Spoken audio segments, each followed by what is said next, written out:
이제 누가복음의 후반부 내용들을 우리가 살펴볼 것입니다. 한 장 한 장 갈수록 그 한 장 안에 참 많은 에피소드들이 있어요. 그래서 그 한 장을 하나로 사실 본래 성경 원본에는 장하고 절이 없습니다.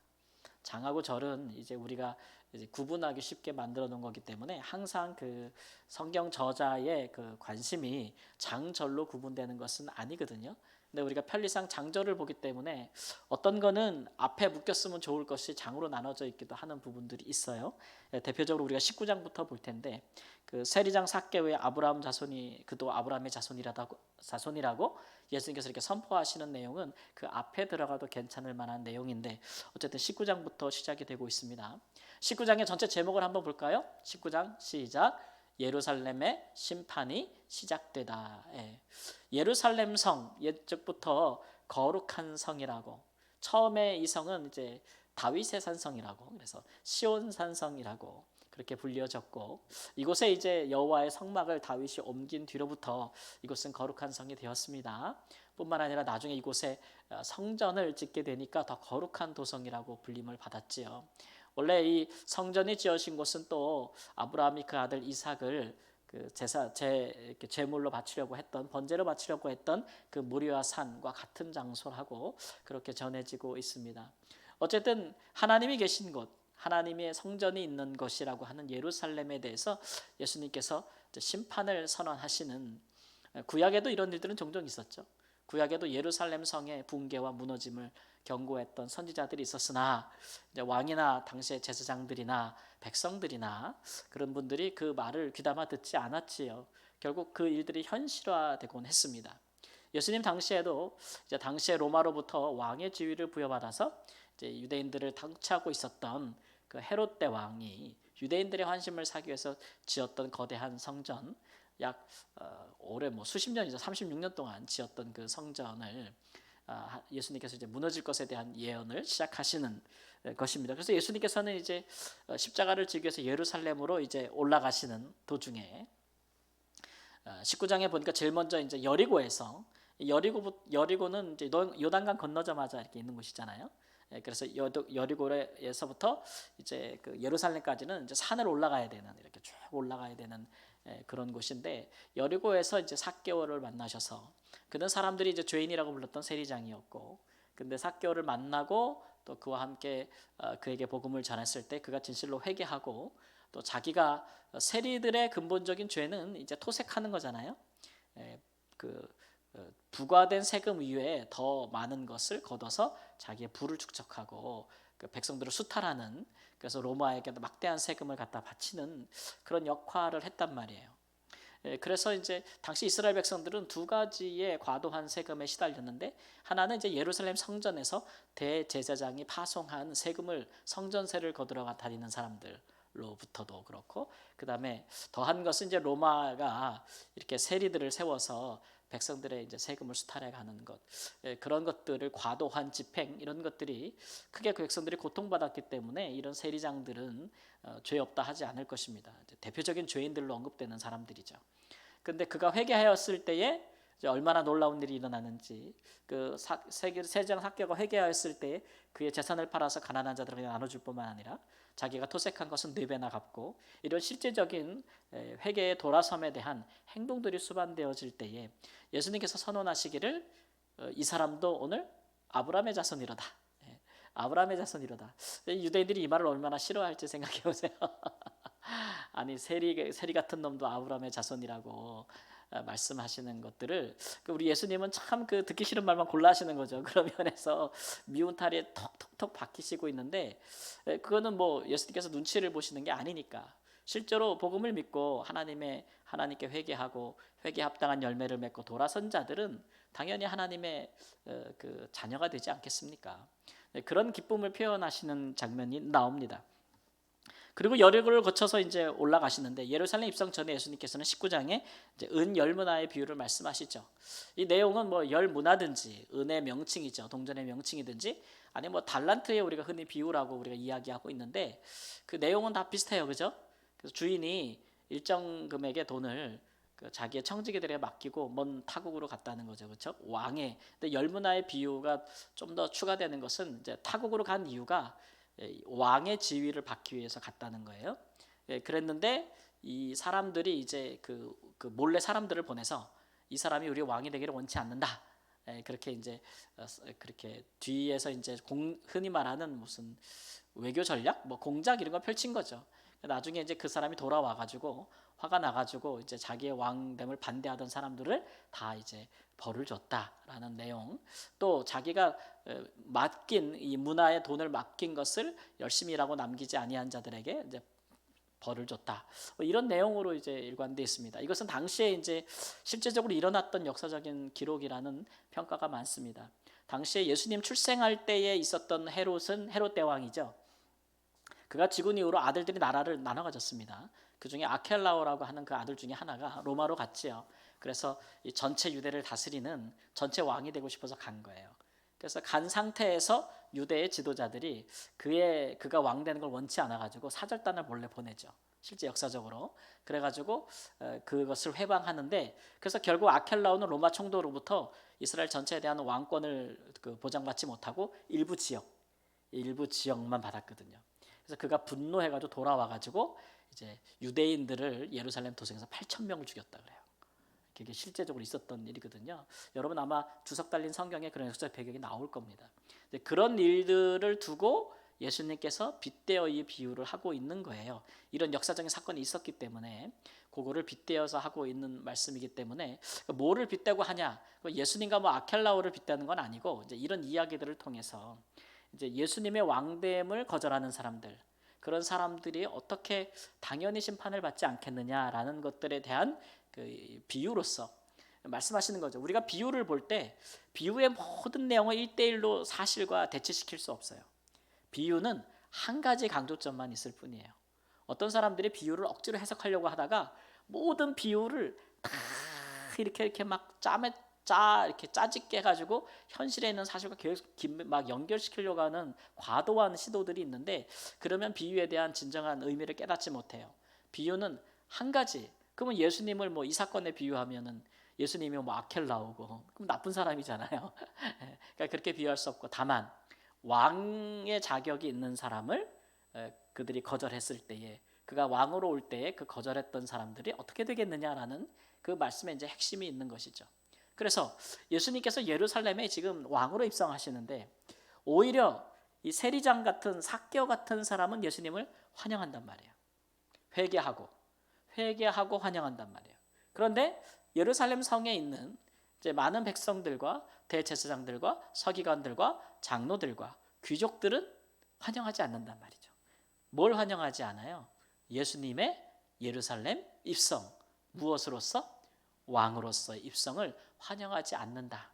그것이 예루살렘이 이제 심판하게 되는 원인이 되는 거죠. 원인이 되는, 하나님의 아들이 이 땅에 왔으나 자기 백성들이 영접치 아니하였다라는 것과 이제 비슷한 역사적 배경을 가지고 있는 것입니다. 그래서 예수님께서 예루살렘 입성을 이렇게 하시는데 백성들이 막 호산나 호산나 하니까 이제 서기관들이나 지도자들이 말리잖아요. 못하게 책망하잖아요. 그런 내용들이 쭉 기록돼 있고, 그러나 예수님께서는 성전에 들어가서 아주 자신 있게 백성들을 가르치십니다. 그러니까 이제 성전을 흔히 성전의 지도자들, 뭐 대제사장이라든지 또는 서기관들이라든지 장로들은 이런 예수님에 대해서 이제 가만히 두고 보지는 못하는 거예요. 왜냐하면 도대체 무슨 자격으로 네가 성전에 와서 백성들을 임으로 가르치냐는 거죠. 누가 너에게 그런 자격을 줬느냐? 너는 도대체 무슨 권위로 백성들을 가르치느냐? 그게 이제 흔히 말하는 뿔따구가 나는 거예요, 이 사람들은. 근데 백성들이 너무 예수님을 옹립하고 예수님을 지지하니까 백성들이, 또 당시에는 또 유월절이 다가오고 있잖아요. 그러니까 뭐 예루살렘 각지에서뿐만 아니라 해외에서도 이 유월절에 성전에 오기 위해서 왔던 많은 사람들이 예수의 소문을 듣고, 특히 예수님은 갈릴리 중심으로 사역을 했는데 갈릴리에는 많은 사람들이 예루살렘에 같이 왔단 말이에요. 그러다 보니까 함부로 손을 못 대는 거예요. 그러니까 예수님은 그런 자신의 처지를 아시는지 아주 뭐 성전에서 아주 거리낌 없이 막 백성들을 가르친단 말이에요. 그러니까 그런 부분에 대해서 갈등이 시작되고 있다라는 것이죠. 그러니까 예수님께서 예루살렘에 올라가실 때 호산나라고 외쳤던 사실, 이스라엘 백성들은, 다 지지하는 백성들은 그거를 왕으로 옹립하려는 목적으로 가지고 있었을 거예요. 근데 예수님은 진짜 이 정치적인 왕이 되기 위해서 예루살렘을 가신 게 아니고, 예수님은 예루살렘의 심판을 선언하기 위해서 가신 것이고, 예루살렘이 심판을 받으려면 중요한 거는 증거가 있어야 되잖아요. 예루살렘의 죄가 심판을 받을 만하다. 그게 죄가 뭐예요? 하나님의 아들을 죽이는 죄인 거예요. 예수님 말씀에 의하면 과거로부터 지금까지 쭉 선지자들을 다 죽였던 그 피까지 더해서, 그게 이제 증거가 되는 거죠. 그래서 예수님이 예루살렘의 심판을 선언하실 뿐만 아니라 그 증거가 친히 되시는 거죠. 그런 부분에 있어서 예수님은 그런 마음을 가지고 이제 예루살렘으로 들어가신다라는 것들을 오늘 말씀에서 이제 우리가 찾아볼 수 있습니다.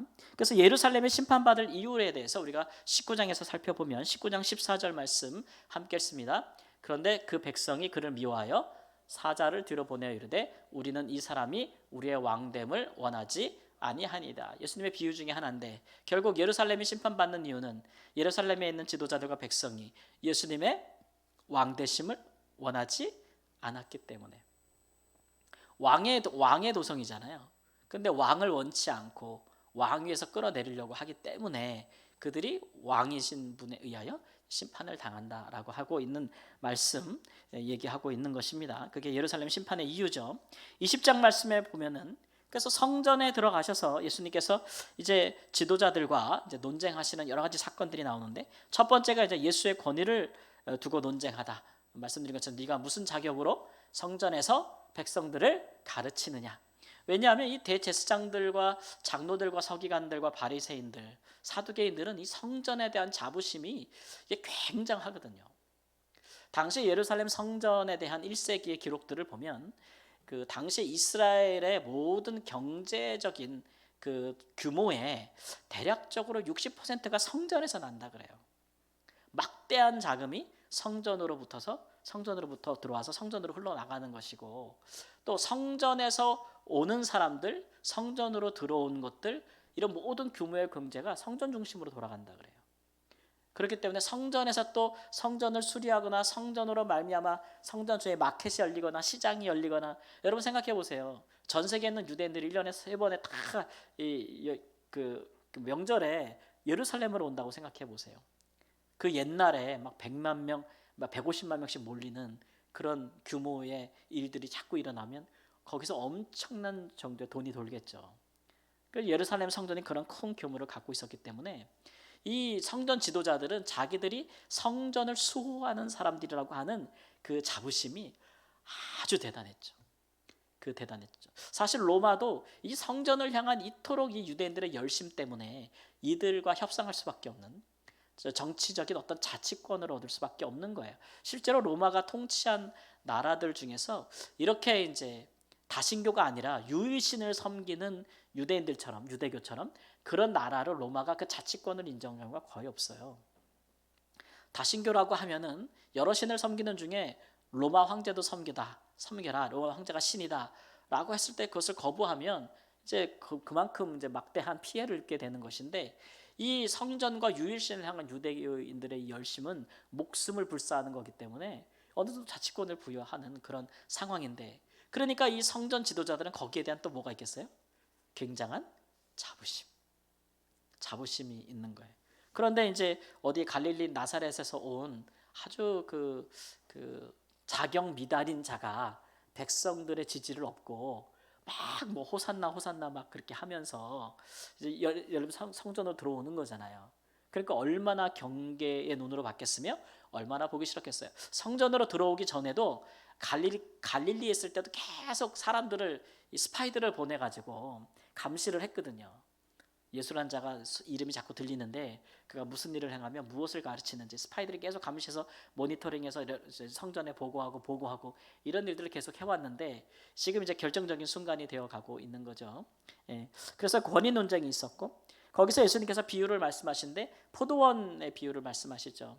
포도원 주인이 포도원을 사고 이제 하놓고 농부들을 고용해 놓고 이제 자기 종들을 보냈는데, 이 농부들이 포도원을 주인의 것인데도 자기 것인 줄 알고 자꾸 주인이 보낸 그 종들을 죽였다는 거죠. 그래서 포도 주인이 생각하기를 내가 마지막에 내 아들을 보내리라 했더니 그도 상속자니 그를 죽이면 우리 것이 될 것이라고 생각했다라는 비유에서, 그래서 주인이 오면 나중에 자기 아들을 죽인 그자들을 어떻게 하겠느냐, 농부들을, 이렇게 말씀하시는 거죠. 그러니까 지금 이 20장에서는 19장은 예루살렘 성에 대한 심판인데 20장에서는 성전에 대한 심판을 얘기하시는 겁니다. 성전은 왜 무너져야 되는 거예요? 성전이 예수님의 하나님의 아들을 죽이는 거잖아요, 그렇죠? 성전된 예수를 죽이는 거잖아요. 그러니까 그들은 그래서 그 성전은 이제 무너질 수밖에 없는 것이죠. 그 죄가 되는 거죠. 그래서 이 사람들이 이제 어떻게든지 예수님을 그 이제 죽일 구실을 찾기 위해서 이제 계속 하는데, 그래서 뭐 세금 논쟁이 여기서 나오는 거죠. 로마 황제에게 세금을 바치는 것이 옳은 일이냐, 이제 옳지 않은 일이냐, 이렇게 이제 말씀하고 있는 겁니다. 그 당시에 이제 성전에 바치는 모든 헌금과 그런 것들은 별도의 화폐를 썼어요. 다시 이제 당시에 로마의 화폐가 다 동전이 통용되지 않았겠어요? 그런데 이제 예루살렘 성전은 다른 화폐를 만들어 썼거든요. 그래서 이제 예루살렘 성전에 방문하는 사람들이 이제 경제생활하다 보면 로마의 화폐를 갖고 있잖아요, 동전들을. 그러면 이제 와가지고 헌금하기 전에 어떻게 해야 될까요?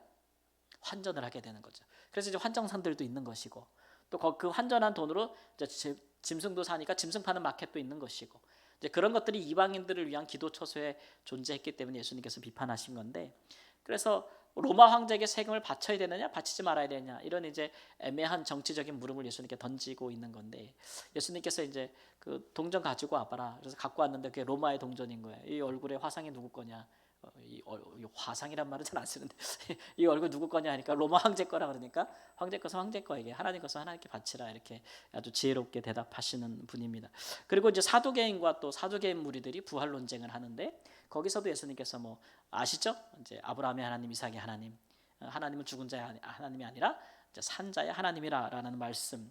그래서 뭐 계대 결혼에 대해서 문제 제기를 하잖아요. 형제가 죽으면 다른 형제가 그 아내를 취하고 형수를 취하고 막 이렇게 하는데, 그러면 죽으면 누구의 아내가 되겠느냐 이렇게 말씀하시는데, 그 계대 결혼의 모세의 율법은 상속자를 두라는 것에 초점이 있어요.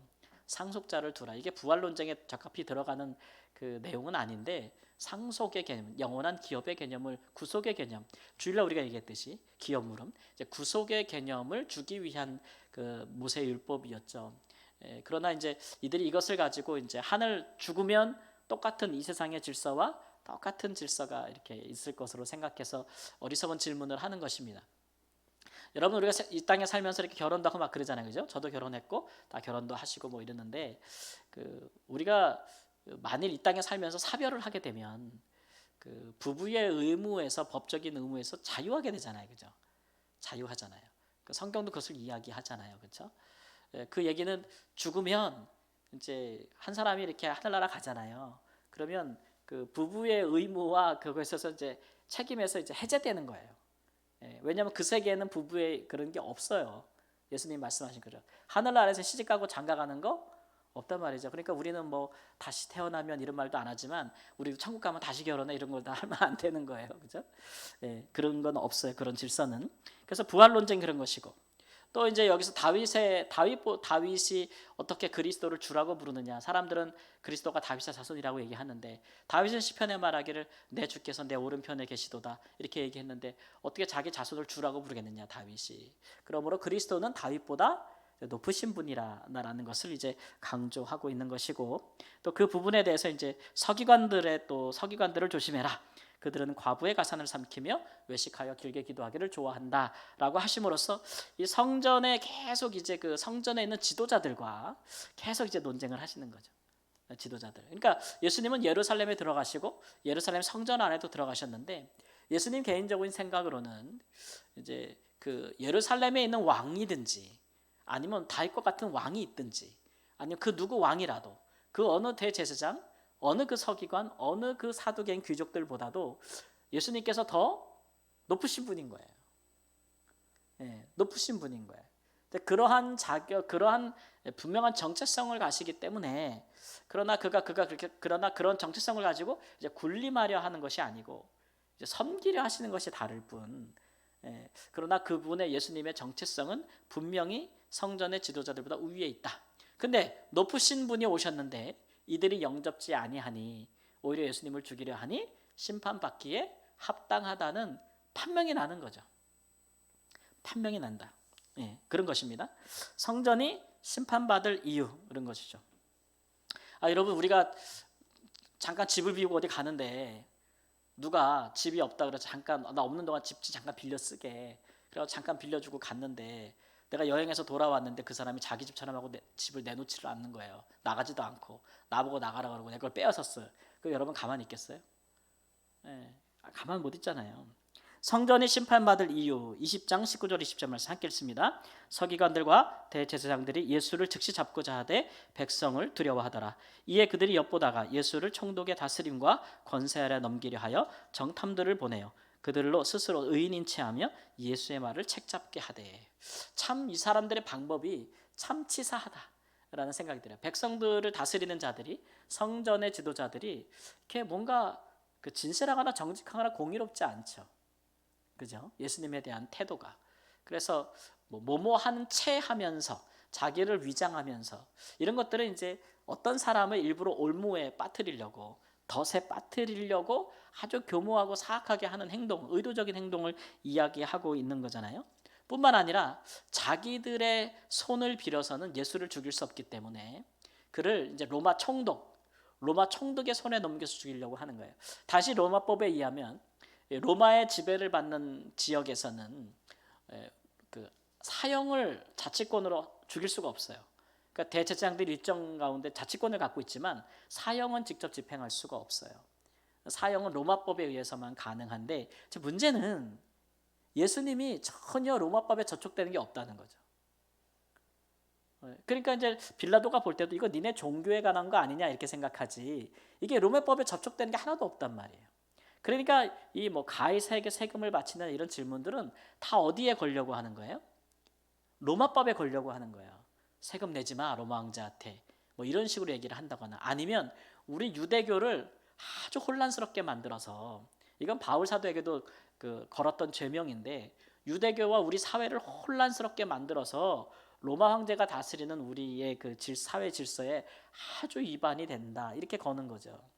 그런데 빌라도조차도 이 대제사장들이 시기와 질투로 넘겨준다는 것을 알았고 예수께서 죄가 없다는 것을 알았다라는 것이 이제 분명히 밝혀지고 있잖아요.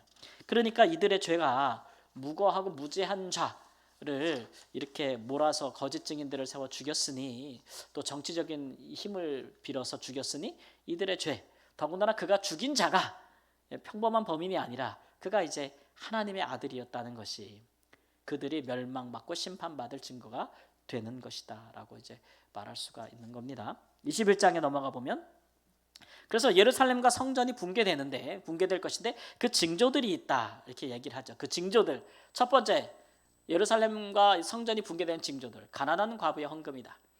이게 두 렙돈 우리가 얘기하잖아요. 두 렙돈.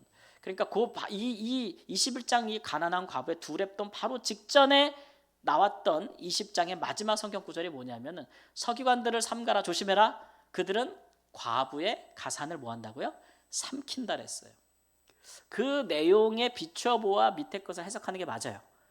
근데 우리가 이거를 그냥 따로 딱 떼가지고 이렇게 해석을 하면서 아무리 가난해도 이렇게 생활비 전부를 넣는 헌금을 해야 하나님 앞에 이렇게 의롭고 진정한 헌신이라고 자꾸 얘기하는 그런 성향들이 많거든요. 근데 그것은 성경 본문의 의도에서 어긋나기가 쉬워요. 이 말씀의 의지는 뭐냐면, 지금 예루살렘 성과 예루살렘 성전이 심판 가운데 들어간 거잖아요. 그죠? 예수님이 예루살렘으로 입성하거나 성전으로 들어가지 않았을 때는 그들의 죄가 드러나지 않았는데, 예수님이 이제 딱 예루살렘에 입성하고 성전에 들어가면서 이제 그들의 죄가 얼마나 추악한지가 드러나는 거예요. 하나님의 아들을 죽이는 죄니까. 그게 드러나는 건데, 그 중에 하나가 뭐냐면 가난한 자의 가산을 삼키는 자들. 어떻게 삼키느냐? 그럼 물론 사회적인 불의를 통해서 삼키기도 하지만 성전이라는 제도를 이용해서, 헌금이라는 것을 이용해서 그들의 가산을 삼키기도 한다. 한다. 그게 이제 중요한 것이죠. 그래서 이 가난한 과부의 헌금은 그런 시각으로 보는 것이 맞습니다. 그리고 두 번째, 성전의 무너짐을 예언하시다. 예수님께서 이제 이런 성전이라 하면 무너질 것이다. 이렇게 이제 말씀하시는 거죠.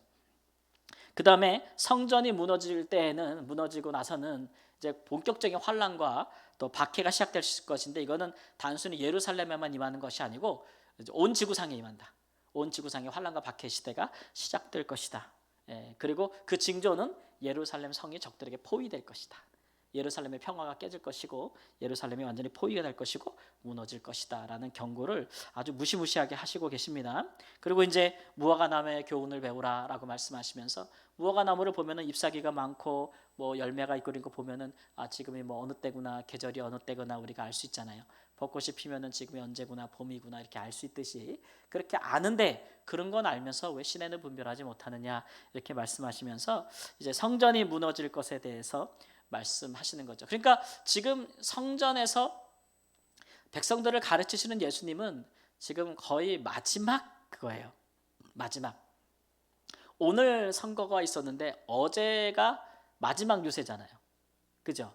마지막 유세할 때 마지막 유세하는 장소가 어디냐를 뉴스가 굉장히 중요하게 생각하더라고요. 그렇죠? 어떤 특별한 메시지를 던질 수 있는, 마지막 메시지를 던질 수 있는 그 어떤 그곳을 택해서 각 당의 지도자들이 거기서 승부수를 거는 거잖아요. 그럼 예수님께서 지금 이제 성전에서 마지막으로 그가 돌아가시기 전에, 또 앞으로 이제 예수님 돌아가시고 예루살렘과 성전이 멸망하기 전에 성전에서 주시는, 가르치시는 이 메시지는 굉장히 의미가 있는 것이죠.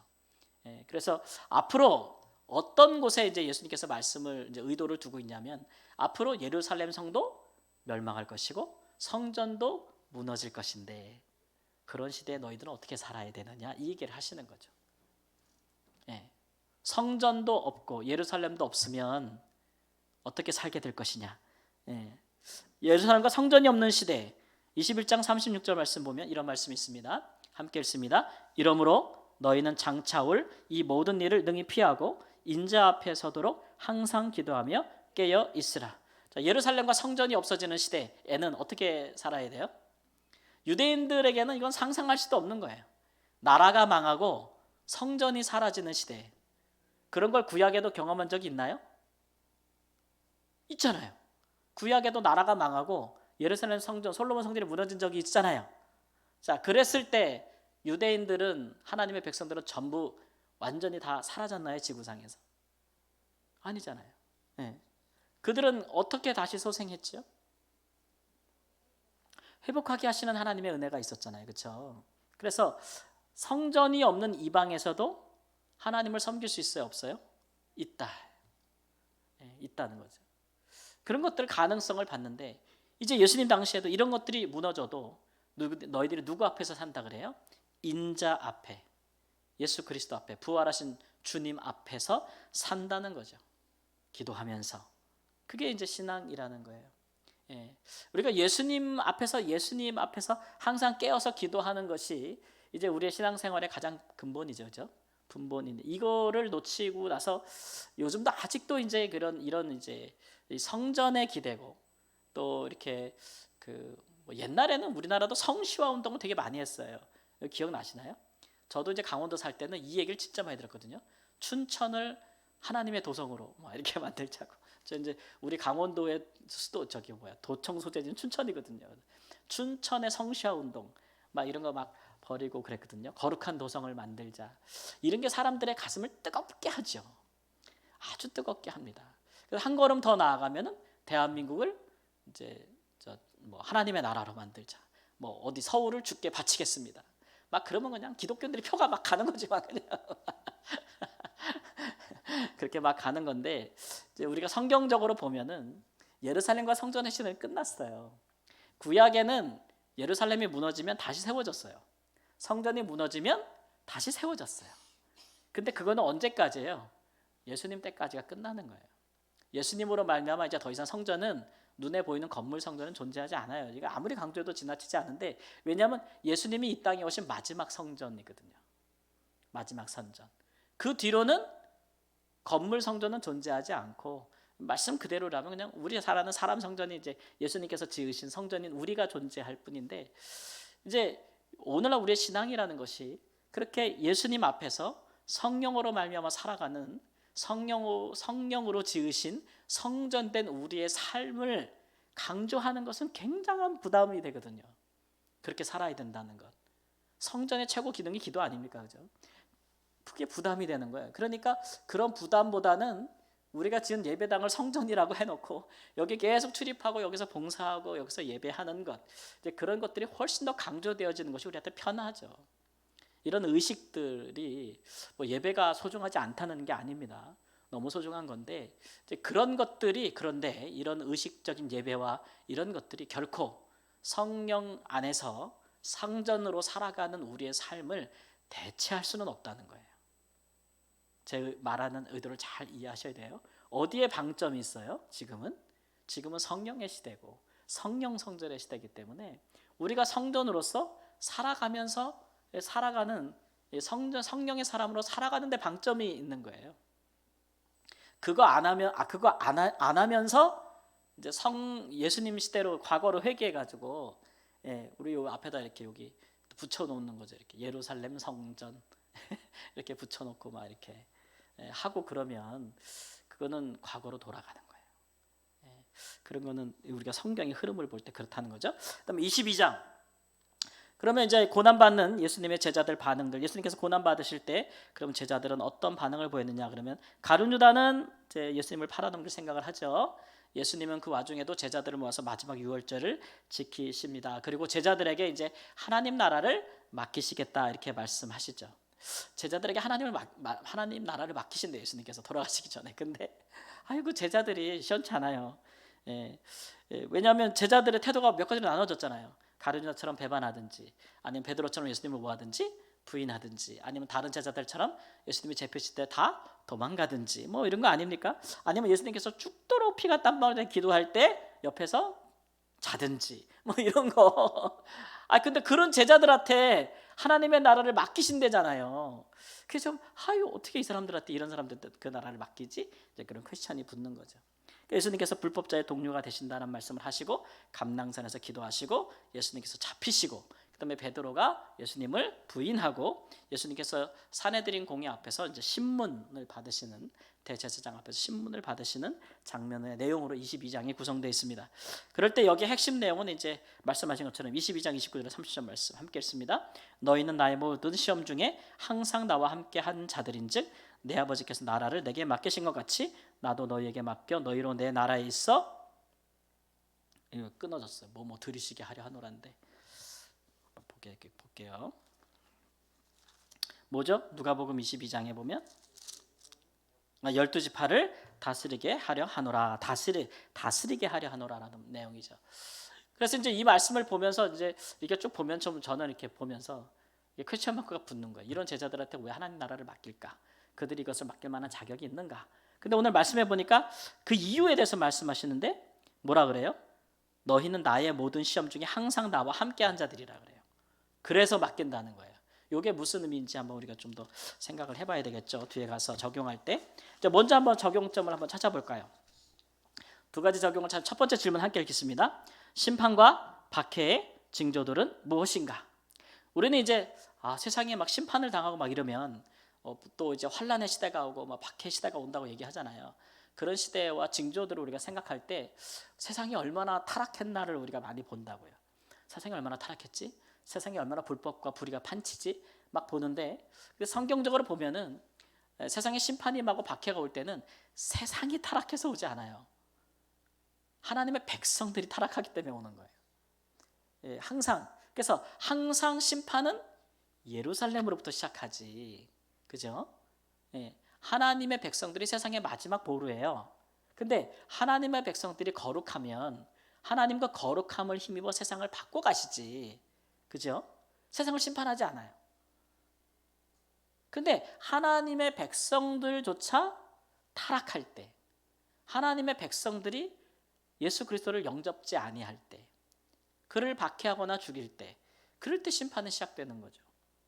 그러니까 그런 부분에 우리가 착각하지 않아야 돼요.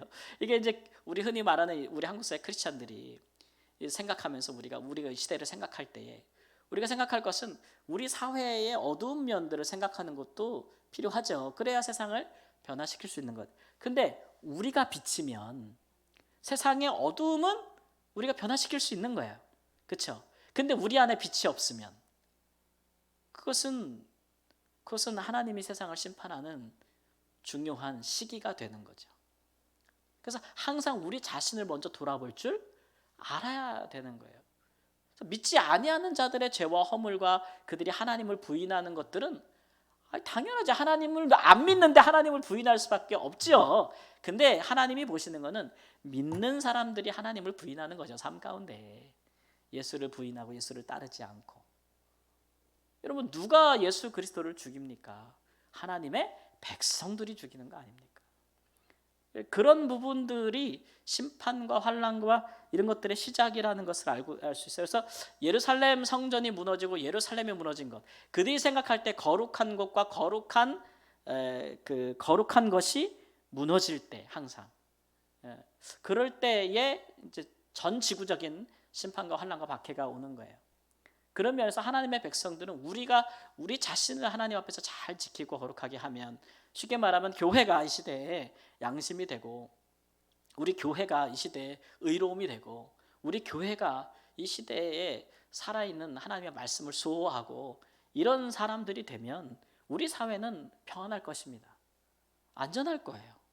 우리가 다른 데를 향해 이 손가락질 할 이유가 하나도 없는 거죠. 이런 성경의 역사를 우리가 이해한다면.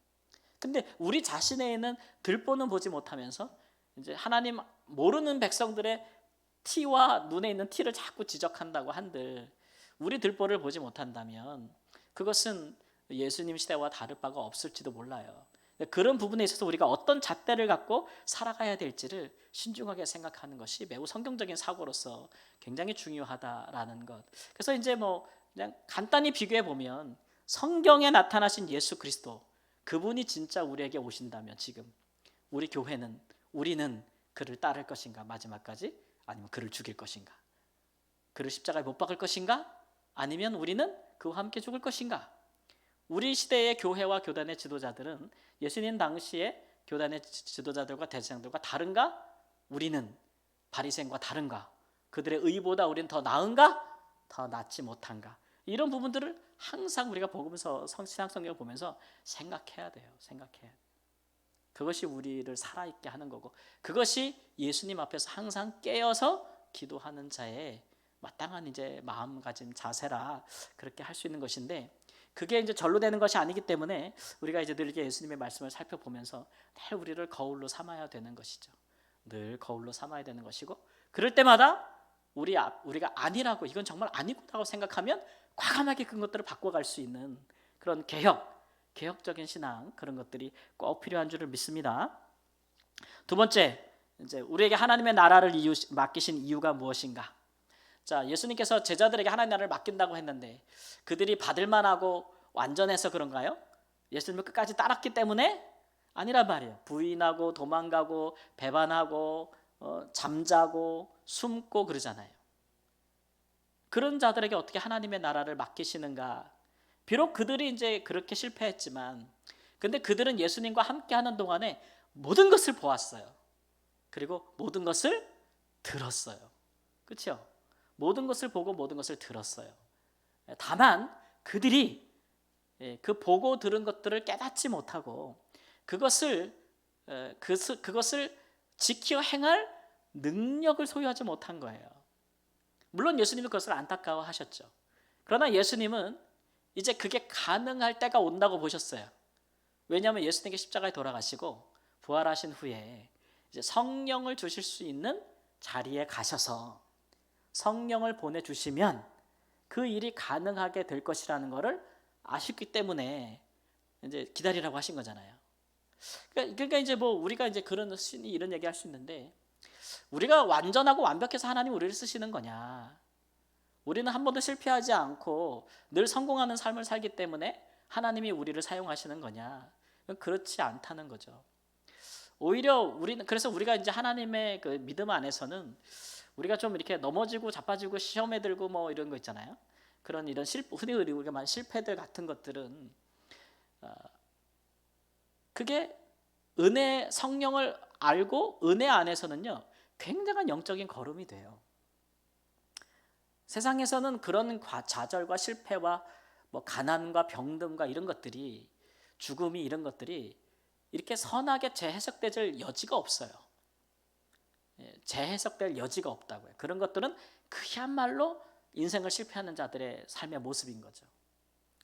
그런데 우리는 신앙 안에서는, 그리스도 안에서는 우리의 가난과 병듦과 실패, 이런 것들이 우리가 그 하나님 앞에서 또 우리 자신의 모습, 또 하나님의 능력을 덧입는 거, 또 은혜를 간구하는 거, 우리의 의를 버리게 되는 거, 또 하나님의 의를 가지게 되는 거, 이런 것에 있어서 굉장히 유익합니다.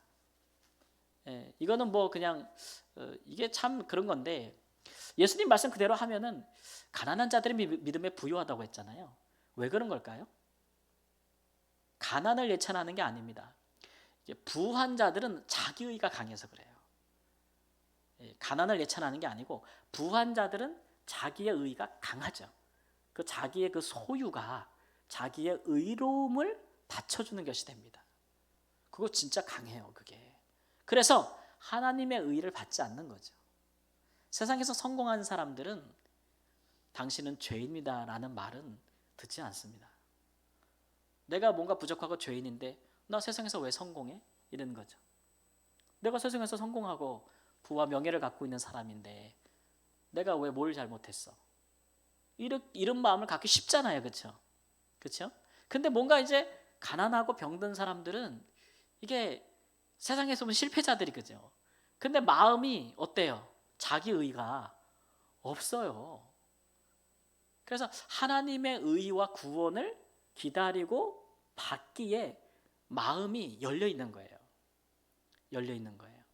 그렇다고 해서 뭐 부한 자들은 항상 하나님 나라에 못 들어가는 건 아닌데, 그게 그만큼 상대적인 부분이 있다는 것이죠.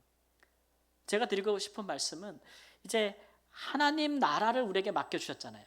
하나님께서 우리에게 하나님 나라를 맡겨주실 때 우리의 자격과 어떤 그런 걸 보고 맡겨주시는 거 아니라는 거죠. 중요한 것은 우리가 하나님과 예수님과 함께 했느냐는 거죠. 제자들처럼 모든 일을 예수님과 함께 하고 그 현장에 그들이 있었던 것처럼, 행할 능력은 없었지만 있었던 것처럼, 보고 듣고 깨달은 게 있어서 마지막에 성령의 능력을 덧입으면 그들이 행할 능력이 생기는 것처럼, 우리가 이 세상에 어떤 모습으로 살든지, 그게 비록 예수님을 뭐 실패하고 좌절되고 그런 모습이라 할지라도, 그런 과정을 통해서 누구를 알았다면, 예수님을 깊이 알았다면, 그것만으로 하나님 나라를 맡기실 이유가 되는 거예요. 우리가 이제 야곱을 높이는 이유가 뭡니까? 야곱이 훌륭한 인생을 살았을까? 아브람보다? 전혀 그렇지 않아요. 그 할아버지, 그 아버지 이삭보다도 전혀 훌륭한 삶을 살지 않았어요. 그야말로 사서 고생하고 자기의 그 욕심과 욕망에 사로잡혀서 살기 때문에 하나님조차도 그 욕망에 이제 이용하고자 하는 그 마음으로 엄청 살았거든요. 나이 들 때까지도. 사실은 그가 나이 들어서도 얼마나 많은 집안에 해프닝들이 많아요. 별일이 다 많아. 근데 하나님 그를 축복하신 이유가 뭐예요? 그의 의로움 때문이 아니잖아요. 그가 그렇게 조심해야지. 그가 그렇게 그런 인생을 살았단 말이에요. 자기가 무너지는 삶을 살았다고요. 자기가 무너지는 삶을 사니까 그만큼이나 하나님을 갈망하는 마음이 커진 거예요. 이해가 되세요? 이해가 되셔야 돼요. 그런 거예요. 은혜는 그런 거거든요. 내가 하나님 앞에서 더 잘하고 덜 잘하고는 이건 난장이든 키재기예요. 하나님 입장에서 보면은 나는 저 사람보다 그래도 나는 의로워. 난 저 사람보다 이건 더 잘해. 난 저 사람보다 신앙이 이게 더 깊어. 나는 저 사람보다 이걸 더 잘해. 이거 하나님 보실 때는 다 아무것도 아니야. 여러분 비행기에서 내려보세요. 63층이나 1층이나 뭐가 달라. 그죠? 근데 63층에 위에 살든지 타워팰리스에 살든지 반지하에 살든지, 그 삶의 여러 모습을 통해서 그리스도를 만났다면, 그리스도를 배웠다면, 그리스도와 함께 했다면, 그게 하나님께서 우리에게 하나님 나라를 맡기시는 이유인 거죠. 예? 그 야곱의 그런 부분을 쳐주는 거예요. 야곱의. 자기에게 절망하는 만큼 하나님을 소망했다는 거예요. 내 의가 없다는 걸 철저하게 깨달은 거죠, 인생에서. 그러니까 우리 인생은 그런 거예요. 우리 인생은 내가 얼마나 괜찮은 사람인지를 깨닫게 되는 게 우리 신앙의 과정이 아니고, 사실은 내가 얼마나 진짜 자격이 없구나. 야, 이거 진짜 나는 정말 은혜와 구원이 아니면 소망이 없는 사람이구나를 신앙생활을 오래 하면 오래 할수록 더 깨닫는 거. 은혜 깊이를. 그게 신앙이거든요. 근데 우리가 이렇게 반대로 간단 말이에요. 자꾸 반대로 가가지고 자꾸 신앙생활 할수록 의로움만 커져요. 나는 그래도 거기 그런 믿음이 있지. 나는 이만큼 알아. 난 이만큼 성경을 알아. 나 이만큼 기도해. 나 이만큼 하나님의 음성을 들을 수 있어. 나 이만큼 봉사해. 이런 것들이 다 어디로 가요? 나중에 자기 의로 가요. 굉장히 무서운 거예요. 예, 굉장히 무서운 거예요. 그런 부분들, 하나님께서 하나님의 나라를 맡긴다고 했을 때 예수님께서 무엇을 두고 맡기시는가? 철저하게 자기의 nothingness, 아무것도 아닌 것을 깨달아 알게 되는 사람. 여러분 우리가 뭐 예수님을 뭐 빛이라고 하신다면, 우리가 이제 예를 들어서 뭐 한 가지 예를만 듣고 마칠게요. 한 가지로 죄의식, 죄책감을 하나 두고 얘기해 볼까요? 우리가 볼 때 신앙이 좋은 사람들은 하나님 앞에서 막 사는 사람보다, 죄를 짓고 막 사는 사람보다 죄의식이 더 깊을까요? 죄의식이 더 가벼울까요? 가벼울까요? 진짜 그럴까요?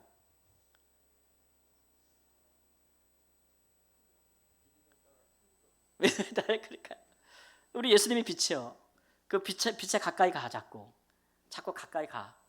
빛에서 먼 데 있는 사람하고 빛에 가까이 가는 사람하고 그 빛의 강렬함과 그 밝음을 누가 더 많이 느껴요? 가까이 있는 사람이 안 느끼죠. 멀리 있는 사람은 사람을 죽이고도 요만한 죄책감을 가져요. 근데 예수님께 가까이 간 사람은 거짓말 한마디 해도 큰 죄책감을 받죠. 이게 거꾸로 가면 안 된다는 걸 얘기하는 거예요. 제가 아까 예수님께 가까이 갈수록 은혜를 더 깊이 경험할까요? 은혜를 덜 경험할까요? 더 깊이 경험할 거 아니에요. 은혜를 더 깊이 경험한다는, 내가 자격이 없다는 걸 더 안다는 거거든요. 그렇죠? 그런 차이가 있는 거예요. 우리가 신앙이지만 어느 방향으로 가고 있는지를 자꾸 우리가 이제, 근데 이렇게 교회에서 이렇게 보면은 우리가 조심할 거, 우리 거꾸로 가는 게 되게 많아요. 거꾸로. 그래서 이런 일이 발생해요. 정말 평생을 막 살다가 깨막에 회심해서 온 사람은 예배당에 저 뒤에 앉아가지고 고개도 못 들고 세리처럼 이러고 예배드려. 회개하느냐고. 하나님 내가 잘. 신앙생활을 오래 한 분들은 맨 앞에 앉아가지고 고개 빡 들고 이제 나는 주 앞에서 거룩합니다 라고 예배 드린단 말이죠. 자리도 안 내죠. 그러고 세가족이 누구 오면은 이렇게 앉아. 우리 교회는 안 그래, 다행이에요. 제가 보니까 우리 교회는 어쩌다 오신 분들이 앉으면 우리 성도님들이 늘 그 자리에 앉던 분이 제가 이렇게 보면은 피해서 조용히 다른 데로 가시더라고. 근데 다른 교회 가면은 가가지고 그러죠. 가세요. 내 자리인데 여기 왜 앉아요? 이렇게 보죠. 예. 예수님 앞에서 세리하고 하나님 앞에서 세리하고 바리새인들 누가 의롭다 하심을 받고 내려갔다 그랬어요. 이제 이런 예수님의 잣대나 이런 것들이 엄청 충격적이에요. 우리한테 실제로 우리가 들이대면. 근데 그러니까 우리는 여전히 그 세계에서 벗어나지 못하고 있는 분이 많단 말이에요. 우리 신앙생활에 있어서, 우리 삶에 있어서 많아요. 그런 부분들을 철저하게 우리를 이렇게 짚고 넘어가는 것이 말씀들이 우리를 그렇게 자꾸 우리를 자꾸 치는 거죠. 우리를 보게 해주는 거예요. 그러므로 예수님을 가까이 아는 자들은 쉽게 말하면 이제 자랑할 게 없죠. 우리가 더 겸손해질 수밖에 없는 것이고. 예. 그러나 이제 우리 자신을 막 자책하면서 막 우리를 스스로 비하하라는 것은 아니고, 예. 그러나 그런 우리에게, 그렇게 낮아진 우리에게 예수님께서 뭘 하신다고요? 하나님 나라를 맡기신다고요. 그리고 그것을 할 수 있도록 성령을 주신다고요. 예. 근데 내가 할 수 있다고 생각하고, 내가 능력이 있다고 생각하고, 내가 이만하면 됐다고 생각하면 성령은 와서 자리 잡을 수가 없어요. 우리가 이제 성령을 늘 구하잖아요. 그럴 때는 정말 비어 있는 곳에 성령이 오시지 뭔가 나로 가득 찬 데는 성령이 오실 수가 없어요. 이런 부분들을 우리가 다시 한번 생각해보고 적용할 수 있는 그런 은혜도 있었으면 좋겠습니다. 우리 다음 주에 이제 누가복음 2장도 하고 누가복음 전체를 이렇게 종합하는 그런 내용으로 마치도록 하겠습니다. 기도하겠습니다. 주님, 예루살렘과 예루살렘 성전이 심판받을 때에 하나님 예수님께서 참으로 안타까워하시며 또 하나님 심지어 우시기도 하시고 또 하나님 깨달아 알지 못하는 자들을 향하여서 자신을 내어주시면서도 하나님 또 앞날을 내다보사 어떻게 그 시대 가운데 살아야 될지를 알게 하시고 또 하나님 그렇게 항상 깨어서 기도하라고 말씀하여 주셨나이다. 오늘 하나님 예수님의 시대와 우리가 다르지 않고 오늘 우리가 예수님 앞에서 어디에 서 있는지 어느 자리에 서 있는지를 생각하고 우리 자신을 주 앞에서 하나님 마땅히 서야 할 그 자리에 우리가 서서 하나님의 나라를 우리에게 맡겨주심에 감사하면서 겸손하게 성령을 힘입어 하나님 나라를 이루어가는 하나님 나라에 가까이 오심을 하나님 깨닫고 그 나라 안에서 살아가는 하나님의 사람으로 살게 하여 주옵소서. 존귀하신 예수님의 이름으로 기도합니다. 아멘.